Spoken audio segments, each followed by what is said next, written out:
So Bardstown is a little different from some of the other brands and companies we've talked to on the podcast in that you guys have a contract distilling side. Can you give us a little insight into that part of the business, maybe which part of the business came first and how everything developed from there? Our founder, Pete Lofton, was an entrepreneur all his life and had invested $2 million in whiskey as a commodity. He bought $2 million worth of bourbon out of MGP, the big contract manufacturer in Indiana that sells whiskey for tons of brands, has for a long time, and continues to do so.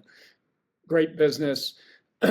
When Pete saw that investment and saw the performance of that investment, he said, "Why isn't someone doing this in Kentucky?" So Pete's idea, his money, he started this, hired my predecessor, got him in here, uh, got this whole business going with the whole concept of thinking about doing it in a custom manner. So we like to call it custom manufacturing, not contract manufacturing. And there's a significant difference there, right? If you go to MGP or one of the others who were selling whiskey previously, they're basically selling excess capacity, or they're making a few recipes and you come and buy what they make. Here at Bardstown, it was the first to really start doing it in a custom manner to where we help multiple clients, 30 plus clients, make different types of whiskey. We make it either, some of them come with a great marketing idea and we're helping them figure out what their whiskey can be. Others come in, we make extra capacity for one of the big guys for a number of years. And of course, they're telling us exactly what the temperatures, their proprietary yeast, they've got their whole system of exactly how they want things done. So every bit of it is truly custom, and that's probably the differentiator.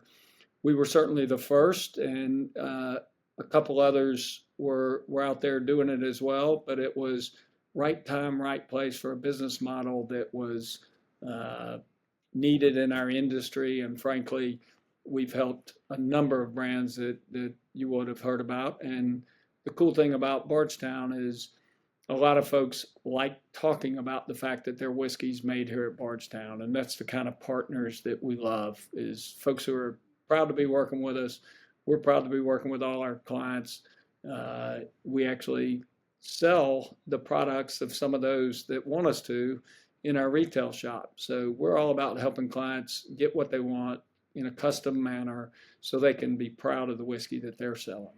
Yeah, for sure. And I'm sure it leads to kind of a lot of offerings coming out of Bardstown that you never would have expected and all of that. But can you give us also a little insight into the scope of the custom distilling in terms of capacity, in terms of how much business comes from that now?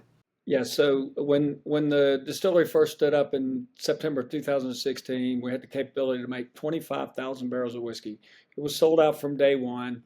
All along, again, the right time, right place for this business model, laying down some whiskey for our brands. Unfortunately, early enough, we didn't lay down quite enough whiskey for our brands, but that was a cash flow issue, trying to drive the business and sell whiskey and saving some of that whiskey for our future products. So all along, it's been probably 20% of the whiskey that we were making was for our brands, and 80% of the whiskey going towards others. Being sold out the first year, immediately increased capacity to 50,000 barrels a year, increased again to 115,000 barrels a year. And just this last year, we've added another investment that'll take us to about 180,000 barrels here at Bardstown. Again, now it's probably about 75% of that whiskey is going to other brands, and 25% of it's being laid down for our own brand growth. So perfect business model in a manner that allows us to invest in our brands the way that a lot of young brands can't afford to do.